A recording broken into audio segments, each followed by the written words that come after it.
Hi everybody, Fran here at New Testament Explained. This video is the second video in a series of 7 that look at signs in the Gospel according to John. In order to make sure you don't miss any of my videos in this series, please make sure you subscribe to the channel and the notification bell. In this video, we're going to look at the passage where Jesus heals an official's son, and this comes from John chapter 4 verses 43 to 54.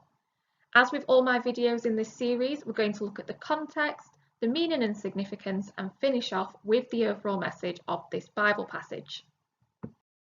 When it comes to context, there are 2 important things that you need to remember. The first is that this is the second sign that we see in the Gospel according to John. And this is important because this Bible passage will make reference to that first sign. The second thing to remember is that the official was probably a Roman administrator who worked for Herod Antipas, son of Herod the Great. If you want to know more about Roman occupation of Palestine in the 1st century, keep an eye out for the link that should appear right about now.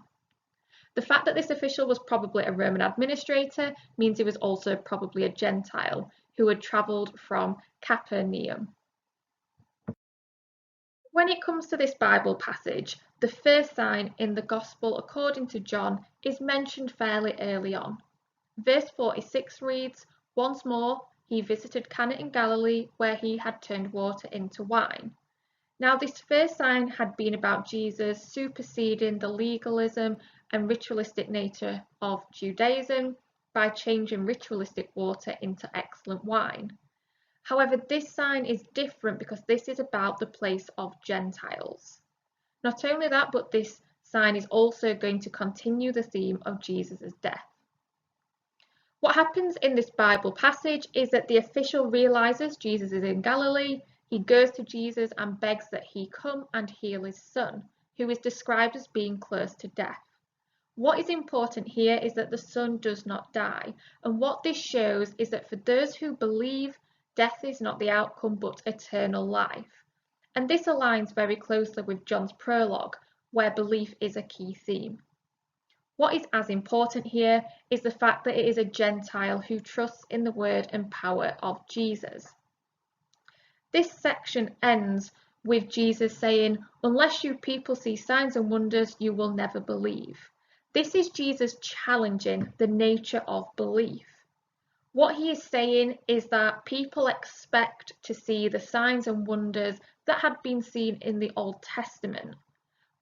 But what Jesus' point is that if you are expecting that, if that is all you are looking for, then your belief is inadequate. Belief based on these signs and wonders of the Old Testament is inadequate. What the official shows in this passage in his reply is that he is not asking for signs or wonders, he simply has faith. And again, as I've said, there are strong parallels between this sense of belief and gaining eternal life and the prologue in John's Gospel. Moving on to the final part of this passage then, Jesus replies to the official, "Your son will live." Now, this is important because what it shows is that Jesus' words alone are enough to overpower nature and the rules of nature. Furthermore, the reference to son could be considered symbolic, in that Jesus is the Son and his death will also be followed by life. As this passage progresses, we get this detail that the boy is healed at 1 in the afternoon and that this is the point where Jesus had spoken to the official. Now the time again is symbolic, it has meaning. It is the 7th hour, if you remember that the day starts at 6 AM in Jewish time, take that through to the 6th hour and you get the 1 o'clock we see referred to here. This 7th hour is symbolic of the perfect time. Again, we get a reference to 7. John also records that Jesus was led from his trial to his death around midday and that the boy recovers at 1 PM. And again, this could be seen as a similarity, this could be seen as a link. And what this ultimately means is that this second sign can be considered a signpost to Jesus' resurrection. The final key point I'm going to talk about in this passage is that we end with this phrase, or almost end with this phrase, "So he and his whole household believed." They knew that this wasn't a coincidence, and they know that the boy was healed because of the words that Jesus had said in that 7th hour. And again, it shows this broader message of Jesus not only being here for the Jews, but also for the Gentiles.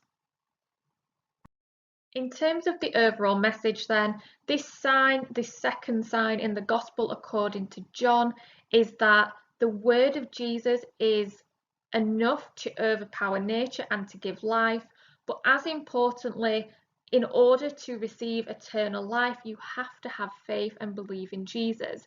And that is something that is not restricted just to the Jews, but is something available to Jews and Gentiles alike. That then ends my video on Jesus healing the official son. Thank you for watching, and as always, please make sure you subscribe to keep track of all of my videos in this series, but also my other videos that cover various elements of the New Testament.